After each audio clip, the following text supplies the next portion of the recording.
ẹ̀yin bàbá mi, ẹ̀yin ìyá mi, ẹ̀yin ẹ̀gbọ́n mi, ẹ tún lọ bá mi dán iṣẹ́ yìí wò. Kí lẹ máa bá mi wá? Ẹ máa bá mi wá pálí ṣìnáàpù àbí pálí lọ́ọ̀dù. Ẹ ó wá jáde ní ìdájí kùtùkùtù, ẹ máa lọ bá mi já ewé tí à ń pè ní ewé adùn.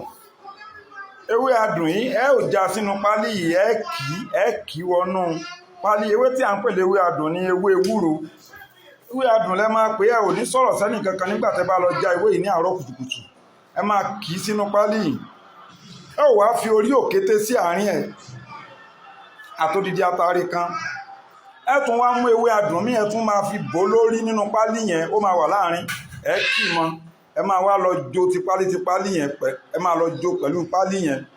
Tẹ́ bá ti jó tán, ẹ máa bá mi lo iṣẹ́ yìí, ẹ máa bá mi mú iṣẹ́ yìí kí ẹ máa bá mi lò ní àárọ̀ láàárọ̀ láì tí sọ̀rọ̀ sí ẹnì kankan. Ó fa èrò fún wòlíì, ó fa èrò fún ẹni tó ń tajà, ó ń fa èrò fún àwọn oníṣẹ́ ìjòkó. Bẹ́ẹ̀ ni ó sì tún fa client fún àwọn ọmọ olè orí afẹ́fẹ́. Lágbára Ọlọ́run yóò jẹ́ fún yín. Á dún bí iná, á ràn bí òrùn. Bẹ́ẹ̀ ló ṣe máa rí láṣẹ Èdùmàrè. Èmi ọmọ yín náà ni Amadu Azeez tí mo jẹ́ ọmọ bíbí ìlú Ìlọrin. Àdúrà wo gbà láṣẹ Èdùmàrè.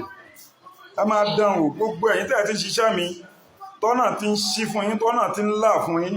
Lágbára Ọlọ́run kò ní pín síbẹ̀. Ẹ ò ní bá wọn tọrọ jẹ mọ́, ẹ ní bá wọn ráhùn owó mọ́. Bẹ́ẹ̀ níbi tí ẹgbẹ́ yín bá ti ń ná owó, ẹ ní bá wọn rán ìráhùn. Gbogbo ẹni tó bá ti wá ń sọ wípé gbogbo bí mo ṣe ń ṣe yìí ó ń bí òun nínú,